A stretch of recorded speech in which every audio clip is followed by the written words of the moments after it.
ನಮಸ್ಕಾರ ಎಲ್ಲರಿಗೂ. ದೇಶದಲ್ಲಿ ಲೋಕಸಭಾ ಚುನಾವಣೆ ಘೋಷಣೆಯಾಗಿದೆ. ರಾಜಕೀಯ ಪಕ್ಷಗಳು ಬರದಿಂದ ಸಿದ್ಧತೆ ಮಾಡಿಕೊಂಡಿದೆ. ಒಟ್ಟು 543 ಕ್ಷೇತ್ರಗಳಲ್ಲಿ 7 ಹಂತಗಳಲ್ಲಿ ಮತದಾನ ನಡೆಯುತ್ತೆ. ಏಪ್ರಿಲ್ 19ರಂದು ಮೊದಲ ಹಂತದ ಮತದಾನ ಆಗುತ್ತೆ. ಇದರ ಬೆನ್ನಲ್ಲೇ ಚುನಾವಣಾ ಸಮೀಕ್ಷೆಗಳು ಕೂಡ ಒಂದೊಂದಾಗಿ ಬಹಿರಂಗ ಆಗ್ತಿದೆ. ಈ ಬಾರಿ ಅಧಿಕಾರಕ್ಕೆ ಬರುವುದು ಎನ್ಡಿಎ ಮೈತ್ರಿಕೂಟನ ಅಥವಾ ಇಂಡಿಯಾ ಮೈತ್ರಿಕೂಟನ ಎಂಬ ಕುತೂಹಲ ಎಲ್ಲರಿಗೂ ಕೂಡ ಇದೆ. ಅನೇಕ ಸಂಸ್ಥೆಗಳು ಸಮೀಕ್ಷೆ ಕೂಡ ನಡೆಸ್ತಾ ಇದೆ. ಅದರಲ್ಲಿ ಲೋಕಪೋಲ್ ಸಂಸ್ಥೆ ಕೂಡ ಸಮೀಕ್ಷೆ ನಡೆಸಿದೆ. ಈ ಬಾರಿ ದಕ್ಷಿಣ ಭಾರತದಲ್ಲಿ ಕಮಲ ಅಧಿಕಾರ ಹಿಡಿಯುವುದು ಕಷ್ಟ ಅಂತ ಹೇಳ್ತಾ ಇದೆ. ಇನ್ನು ರಾಜ್ಯದಲ್ಲಿರುವಂತಹ ಕಾಂಗ್ರೆಸ್ ಮತ್ತೆ ಬಿಜೆಪಿಗೆ ಈ ಲೋಕಪೋಲ್ ನಡೆಸಿರುವಂತಹ ಸಮೀಕ್ಷಾ ವರದಿ ಏನಿದೆ ಒಂದು ದೊಡ್ಡದಾದಂಥ ಶಾಕ್ ಕೊಡ್ತಾ ಇದೆ. 2024ರ ಲೋಕಸಭಾ ಸಮೀಕ್ಷೆ ಏನು ಹೇಳ್ತಾ ಇದೆ ಅಂತ ಅಂದರೆ, ಗ್ಯಾರಂಟಿಗೆ ಸಂಬಂಧಪಟ್ಟಂತೆ ರಾಜ್ಯದ ಪುರುಷರ ಅಭಿಪ್ರಾಯಗಳನ್ನ ಇಟ್ಕೊಂಡು ಈ ಸಮೀಕ್ಷೆ ವರದಿಯನ್ನು ಕೊಟ್ಟಿದೆ. ಇನ್ನು ರಾಜ್ಯದಲ್ಲಿ ಬಿಜೆಪಿಗೆ ಗೆಲ್ಲುವಂಥ ಎಲ್ಲ ಚಾನ್ಸಸ್ ಇದ್ರೂ ಕೂಡ ಯಾವುದೋ ಒಂದು ಕಾರಣ ಬಿಜೆಪಿಗೆ ದೊಡ್ಡ ಹೊಡೆತ ಕೊಡ್ತಾ ಇದೆ. ಇನ್ನು ರಾಜ್ಯದಲ್ಲಿ ಕಾಂಗ್ರೆಸ್ ಘೋಷಣೆ ಮಾಡಿರುವಂಥ 5 ಗ್ಯಾರಂಟಿ ಯೋಜನೆಗಳಲ್ಲಿ ಯಾವ ಯೋಜನೆ ಕೂಡ ಸರಿಯಾದ ರೀತಿಯಲ್ಲೇ ಆಗ್ತಾ ಇಲ್ಲ ಅಂತ ಜನರು ಆಕ್ರೋಶ ವ್ಯಕ್ತಪಡಿಸ್ತಿದ್ದಾರೆ. ಅದರಲ್ಲಿ ಅನ್ನಭಾಗ್ಯ ಯೋಜನೆಯಲ್ಲಿ ಬಾಕಿ ಉಳಿದಿರುವ ಹಣ ಏನಿದೆ ಅದು ಸರಿಯಾದ ರೀತಿಯಲ್ಲಿ ಪಾವತಿ ಆಗ್ತಿಲ್ಲ.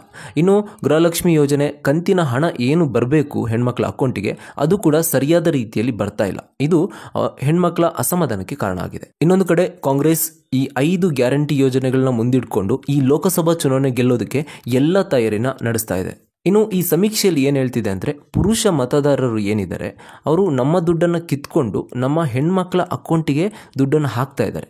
ಇದರಿಂದ ಪುರುಷ ಮತದಾರರ ಮತ ಏನಿದೆ ಅದು ಕಾಂಗ್ರೆಸ್ಸಿಗೆ ಹೋಗೋದು ಡೌಟು ಅಂತ ಹೇಳ್ತಾ ಇದೆ. ಕಾಂಗ್ರೆಸ್ 5 ಗ್ಯಾರಂಟಿ ಯೋಜನೆಗಳಲ್ಲಿ ಅನ್ನಭಾಗ್ಯ ಯೋಜನೆ ಮತ್ತು ಗೃಹಲಕ್ಷ್ಮಿ ಯೋಜನೆಯಲ್ಲಿ ಬಾಕಿ ಉಳಿದಿರುವ ಹಣ ಏನಿದೆ ಅದನ್ನು ಏಪ್ರಿಲ್ ತಿಂಗಳಲ್ಲಿ ಹಾಕಬೇಕು ಅಂತ ಪ್ಲ್ಯಾನ್ ಮಾಡ್ಕೊಂಡಿದೆ. ಆದರೆ ಇದರ ವಿರುದ್ಧ ಬಿಜೆಪಿ ಚುನಾವಣಾ ಆಯೋಗಕ್ಕೆ ಕಂಪ್ಲೇಂಟ್ ಕೊಡೋದಕ್ಕೆ ಸಿದ್ಧತೆ ಮಾಡಿಕೊಂಡಿದೆ. ದಕ್ಷಿಣ ಭಾರತದಲ್ಲಿ ಒಟ್ಟು 132 ಲೋಕಸಭಾ ಕ್ಷೇತ್ರ ಇದೆ. ಅದರಲ್ಲಿ ಕರ್ನಾಟಕ, ಆಂಧ್ರಪ್ರದೇಶ, ತಮಿಳುನಾಡು, ತೆಲಂಗಾಣ, ಕೇರಳದಲ್ಲಿ ಕಾಂಗ್ರೆಸ್ ನೇತೃತ್ವದ ಇಂಡಿಯಾ ಬ್ಲಾಕ್ ಹೆಚ್ಚು ಸ್ಥಾನಗಳನ್ನು ಗೆಲ್ಲುತ್ತೆ ಅಂತ ಹೇಳ್ತಾ ಇದೆ. ಪ್ರಾದೇಶಿಕ ಪಕ್ಷಗಳ ಪ್ರಾಮುಖ್ಯತೆ ಹೆಚ್ಚಾಗಿದ್ದು ಅವುಗಳೇ ಹೆಚ್ಚು ಸ್ಥಾನ ಗೆಲ್ಲುತ್ತೆ ಅಂತ ಈ ಸಮೀಕ್ಷೆ ಹೇಳಿದೆ. ದಕ್ಷಿಣ ಭಾರತದಲ್ಲಿ ಒಟ್ಟು 132 ಕ್ಷೇತ್ರಗಳಿದೆ. ಅದರಲ್ಲಿ ಇಂಡಿಯಾ ಒಕ್ಕೂಟ 78ರಿಂದ 82 ಸ್ಥಾನಗಳನ್ನ ಗೆದ್ದರೆ ಎನ್ಡಿಎ ಒಕ್ಕೂಟ 28ರಿಂದ 34 ಸ್ಥಾನಗಳನ್ನ ಗೆಲ್ಲುತ್ತೆ ಅಂತ ಹೇಳ್ತಿದೆ. ಇನ್ನು YSRCP 10ರಿಂದ 11 ಸ್ಥಾನ ಗೆದ್ದರೆ AIADMK 1ರಿಂದ 3 ಸ್ಥಾನಗಳನ್ನ ಗೆಲ್ಬೋದು. ಇನ್ನು ಇತರ ಪ್ರಾದೇಶಿಕ ಪಕ್ಷಗಳು ಏನಿದೆ ಅದು 1ರಿಂದ 3 ಸ್ಥಾನಗಳನ್ನ ಗೆಲ್ಬೋದು ಅಂತ ಈ ಸಮೀಕ್ಷೆ ಹೇಳ್ತಾ ಇದೆ. ಈ ಹಿಂದೆ ಜಿ ನ್ಯೂಸ್ ಮತ್ತು ಮ್ಯಾಟ್ರಿಕ್ಸ್ ಕೂಡ ಸಮೀಕ್ಷೆ ನಡೆಸಿದೆ. ದಕ್ಷಿಣ ಭಾರತದಲ್ಲಿ ಕಾಂಗ್ರೆಸ್ ನೇತೃತ್ವದ ಇಂಡಿಯಾ ಬ್ಲಾಕ್ ಮತ್ತು ಪ್ರಾದೇಶಿಕ ಪಕ್ಷಗಳು ಮೇಲ್ಗೈ ಸಾಧಿಸುತ್ತೆ ಅಂತ ಹೇಳಿತ್ತು. ಕನ್ನಡದಲ್ಲಿ ಬಿಜೆಪಿ ಮತ್ತು ಮೈತ್ರಿ ಸೇರಿಕೊಂಡು 23 ಸ್ಥಾನಗಳನ್ನ ಗೆಲ್ಲುತ್ತೆ.